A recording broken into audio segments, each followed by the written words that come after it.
Hi everyone, welcome to சிஸ்லாஸ் kitchen.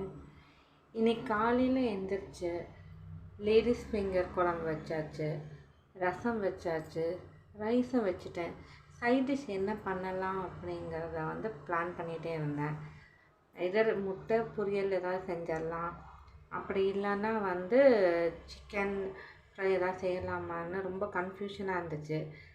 சரி, அதுக்கப்புறம் சிம்பிளாகவே செஞ்சிடலாம் அப்படின்னு பொட்டேட்டோ பொரியல் செஞ்சிடலாம், ஈஸி அண்ட் சிம்பிளாக பொட்டேட்டோ பொரியல் செஞ்சிடலான்னு சொல்லிட்டு பொட்டேட்டோ சாப் பண்ணி வச்சாச்சுங்க.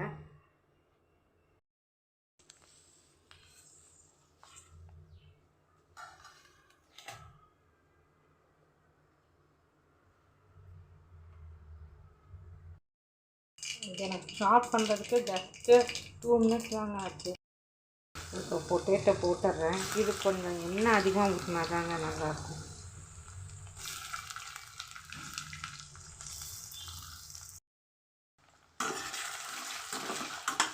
இது ஒரு டோட்டலாகவே 10 மினிட்ஸ் தாங்க ஆகும் இந்த பொட்டேட்டோ ஃப்ரை பண்ணுறதுக்கு. பட் இது வீட்டில் எல்லாருமே விரும்பி சாப்பிடுவாங்க. உங்களுக்கும் இந்த மாதிரி கன்ஃபியூஷன் ஏதாவது இருந்துச்சுன்னா 2 பொட்டேட்டோ இருந்தால் போதுங்க, பொரியல் ரெடி ஆயிடும்.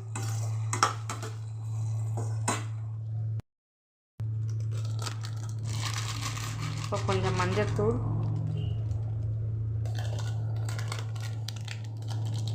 கொஞ்சம் மிளகாத்தூள்,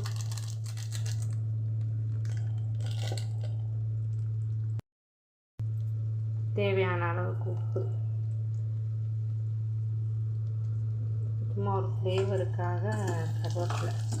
இந்த சிம்லேயே வச்சு பண்ணோன்னா ஜஸ்ட் ஒரு 7 மினிட்ஸ். இப்போ டோட்டலாகவே 10 மினிட்ஸ் தான் இருக்கும்.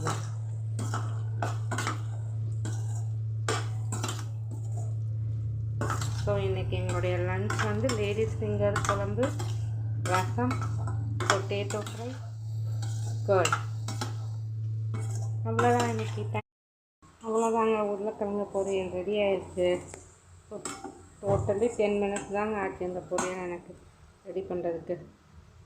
தேங்க்யூ.